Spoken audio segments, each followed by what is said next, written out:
నేను మీ doctor Shripad Jayachandar MS ayurvedic surgeon and proctologist Uma pile fistula care and Uma dental care Khammam.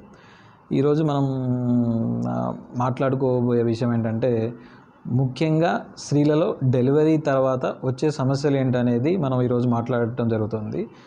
దాంట్లో ముఖ్యంగా మలద్వార సమస్యలు డెలివరీ తర్వాత మనం ఎక్కువ చూడటం జరుగుతుంది.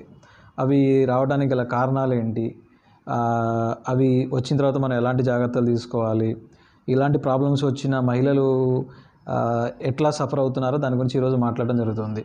చాలామంది మనం క్లినిక్ వచ్చినప్పుడు ఓపీకి వచ్చినప్పుడు జనరల్గా మనం హిస్టరీ ఎవరైతే ఎక్కువ అడుగుతాం అంటే మీకు ప్రాబ్లం ఎప్పటి నుంచి ఉందని అడిగినప్పుడు చాలామంది మహిళల్లో అంటే మాకు ఫస్ట్ డెలివరీ ఎప్పుడు వచ్చింది, లేకపోతే సెకండ్ డెలివరీ ఎప్పుడు ఈ ప్రాబ్లం వచ్చింది, ఇదివరకు మాకు ఈ ప్రాబ్లం ఎప్పుడూ లేదని వాళ్ళు మనకి హిస్టరీలో మనం హిస్టరీ ప్రాపర్ తీసుకున్నప్పుడు వాళ్ళు మనకి ఎక్స్ప్లెయిన్ చేయడం జరుగుతూ ఉంటుంది. అంటే ఇదివరకు అంతా నార్మల్గా ఉన్నాం, డెలివరీ తర్వాత ఈ ప్రాబ్లం స్టార్ట్ అయింది, ఆ ప్రాబ్లం అనేది ఇప్పుడు దాకా కంటిన్యూ అవుతుంది అనేది మనకి చెప్పడం జరుగుతూ ఉంటుంది.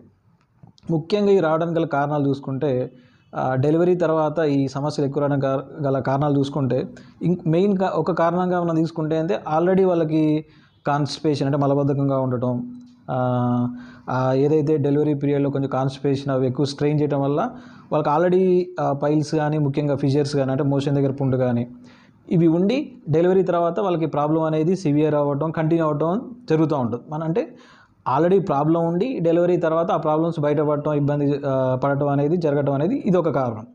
తర్వాత డెలివరీ తర్వాత ఎలాంటి కారణాల వల్ల వస్తాయంటే జనరల్గా అంటే డెలివరీ తర్వాత మనం జనరల్గా చూసుకుంటే అది సిజేరియన్ సెక్షన్ కావచ్చు, నార్మల్ డెలివరీ కావచ్చు.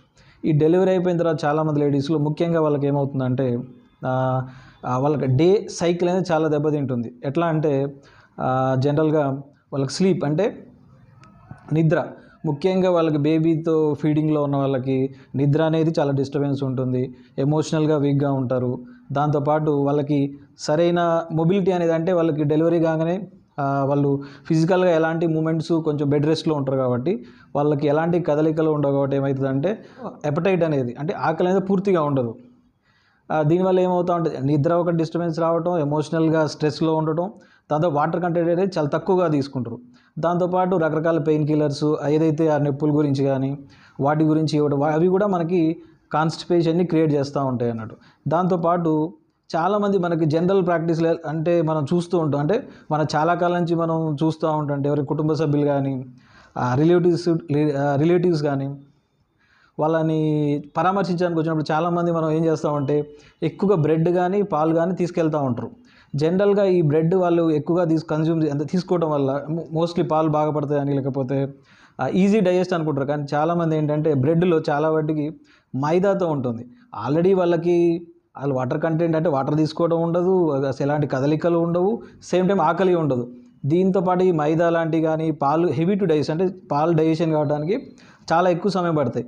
ఇవన్నీ తీసుకోవడం వల్ల ఏమవుతుందంటే వాళ్ళకి ఏదైతే మైదాతో సంబంధించినవి ఉంటాయో ఆ పేగులు కతుక్కుపోయి ఆ మోషన్ అనేది ఇంకా గట్టిపడటం, ఇక మోషన్ వెళ్ళడానికి బాగా ట్రై చేసి మొక్కడం, అప్పుడు ఆ మోషన్ దగ్గర కట్ అవ్వడం, ఆ చిన్న చీలిక రావడం, విపరీతమైన నొప్పి బాధ అనేది వీళ్ళకి రావడం జరుగుతూ ఉంటుంది అన్నట్టు.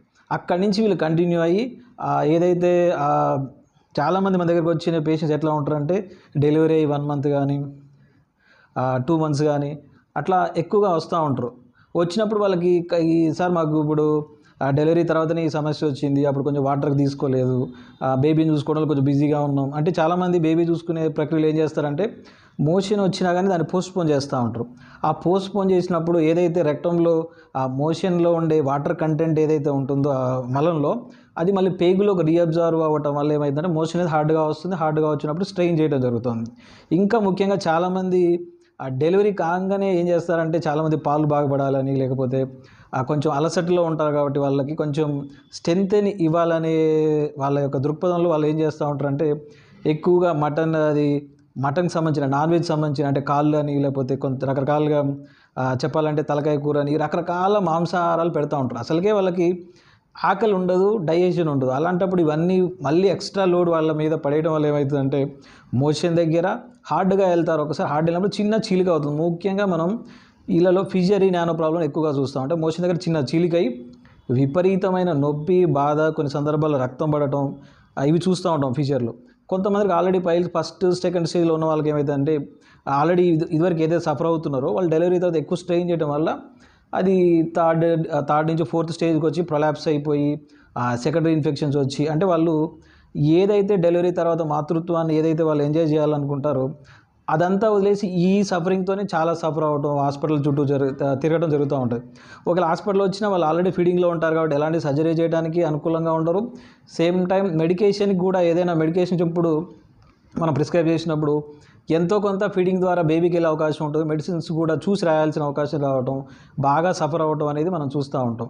కాబట్టి డెలివరీ అయిన వెంటనే కూడా ముఖ్యంగా మనం ఎంతైతే ప్రెగ్నెన్సీ 9 monthsలో ఎలా ఉండాలి, ఏం తినాలి అని ఎంత కాన్సన్ట్రేట్ చేస్తామో ఈ డెలివరీ తర్వాత కూడా ఒక 3 నుంచి 4 నెలలు కొంచెం కేర్గా ఉండాలి. అంటే డెలివరీ అయిన వెంటనే ఒక సెకండ్, థర్డ్ డే నుంచి కొంచెం మొబిలిటీ, అంటే కొంచెం నడవడం స్టార్ట్ చేయడం, కొంచెం ఎమోషనల్గా కొంచెం పీస్గా ఉండటం, సరిపడా వాటర్ కంటెంట్ ఎక్కువ తీసుకోవటం, మజ్జిగ తీసుకోవటం. దాంతోపాటు చాలామంది కారాలు అవి ఇవి ఎక్కువగా పెడతా ఉంటారు. అది కూడా ఒక ప్రాబ్లం అన్నట్టు ఈ మోషన్ దగ్గర ప్రాబ్లం రావడానికి.